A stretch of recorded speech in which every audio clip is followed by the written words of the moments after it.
Okay siya pag ganyan, pero pag ano, diretso, hindi kaya.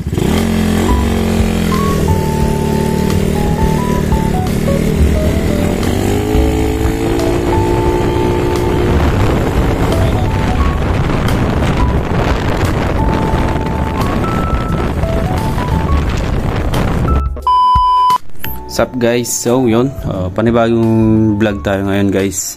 So yan yung Mio. So nung nakaraan ay nag-overflow itong Mio na to. So sa tingin ko is medyo may tama na talaga yung carburetor ito, kasi ilang beses ko na siyang ni-repair, kaso ganun pa rin, nag-overflow. So yun, kumuha tayo ng mas malaki ngayon. So try natin mag 28mm na carburetor. Then papalitan din natin yung ating cable. Yan, pang big carb na to. So big carb na yung kinuha natin guys, 28mm na yung size nito. Yan, unbox natin. Mas malaki na to compare dun sa stock. Yan yung stock natin. Ito is 28mm na. Class A lang to guys, hindi to original kasi wala tayong budget sa original. Pero maganda naman to kasi class A naman siya. Yan, may free na dalawang hose. Right. Try natin mag big carb kung okay ba. So mamaya babaklasan muna natin to. Titignan natin yung jets na nakalagay, kasi panigurado magtitimpla tayo dito kasi nga big carb na to. Yan. Alright, napakaganda. Yan, sasalpak natin dyan. So baklasin muna natin to para makita natin yung laman na jettings. Let's go. Sup guys, so ayan, nabaklas na natin yung ating carb. So ayan yung nakalagay na jets. Ang laki. Wow. Ito na yung, ayun o, 152. Ayan guys, yung makikita nyo, 152 yung main jet. Ayan, 152. Tapos itong ating slow jet ay mag-focus. Ayan, 42. Tapos 152 yung masyadong malaki. Pero try pa rin natin dyan kung kaya niya, kasi naka-port naman yung head nito, sakaling kayanin. Pero kung hindi kayanin ka, hanap tayo ng jets para palitan yan. Malaki masyado. Yan, kitang kita. So salpak na ulit natin yung takip, then saka natin isalpak dyan kung pwede. Let's go. So ayan guys, baklas na yung ating stock carb. Yan, baklas na siya. Alright. Then ito na yung big carb natin. Laki. Ang liit nung natin, carburetor natin, ang liit pala. Kumpara dito guys, ang laki. Ayos. So ikakabit natin ngayon dyan guys, ito. So diskartehan ko muna kasi stock manifold yung gamit natin. Baka sakaling pwede, kasi hindi naman masyadong magkalayo yung ganito nila yun. Kaya pwede siguro. So i-try natin, baka sakaling mapagana natin to dun sa manifold. Let's go. 2,000 years later. So yun guys, nakikabit na natin yung carbs dito. So ayan, medyo nagbawas tayo dun sa kable kasi nga hindi siya plug and play ito. Nagbawas tayo konti dito banda. Ayan, tinanggal ko yung tornilyo dyan. Wala nga masyadong play. Pero okay lang yan. Kasi yan, nakikabit naman natin yung carb. Wala kasi tayong wala kasi tayong tawag dun. Guys, wala tayong grinder para pang putol dito. Yan. Kabit na siya. Sa under na din to. Under na din. So bali titimplahin na lang natin. So syempre mag-order muna tayo ng jets para may natin, matuno natin ng maayos. So yun yung wire, ay yung kable. Yan, pandarin natin guys. Under to.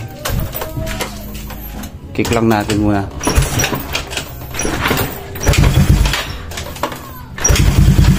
Yun.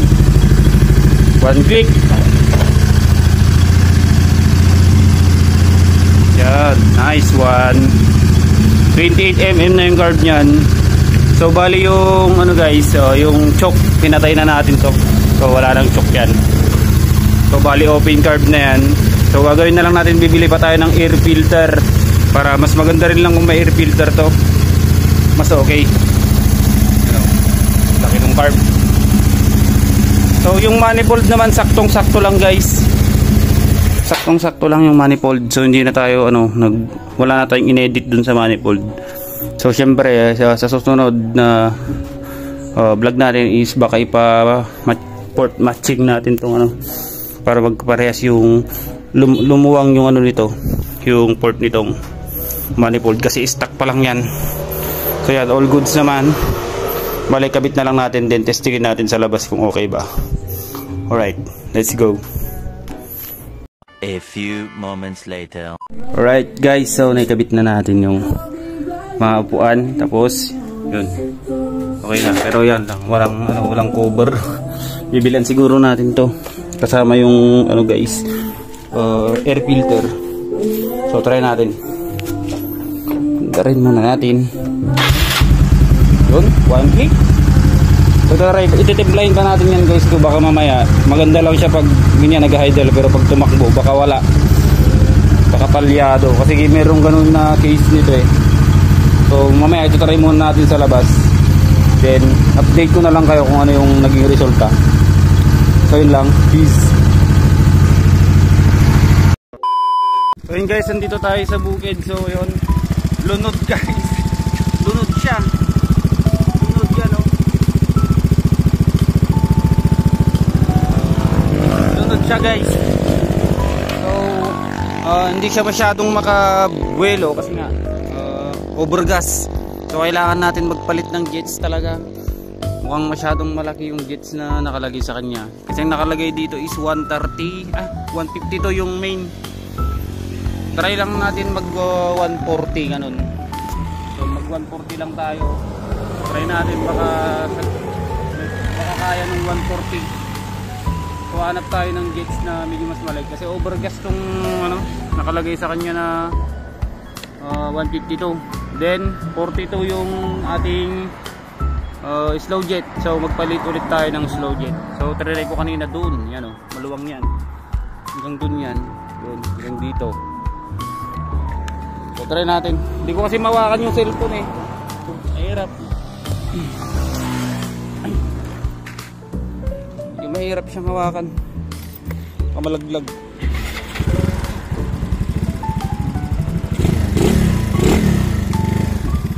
Okay siya pag ganyan, pero pag diretso, hindi kaya.